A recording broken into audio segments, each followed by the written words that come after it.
বিশ্বনবী সাহাবাদের নিয়ে জিকির করছেন, সাহাবারা লাফাতে লাফাতে খেজুর গাছের আগায়। হাদিসে আছে না এটা?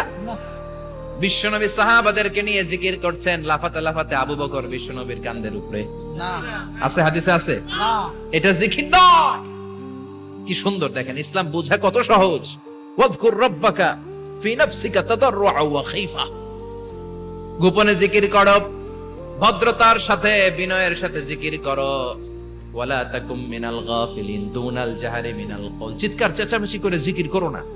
যারা চিকফাল দিয়ে হই হই হই হই করে, আছে না? হই হই হই হই হই হইয়ের ভিতরে আল্লাহর নাম আছে। হ্যাঁ, এই যে হুই হাই এই স্টাইলের যে জিকির, এটার ভিতরে আমার আল্লাহর নাম আছে?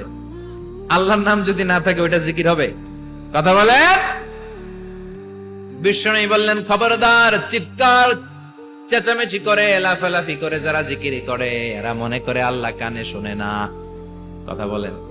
আপনি গোপনেও আল্লাহর ডাকলে আপনার ডাকে সাড়া দিবে কে?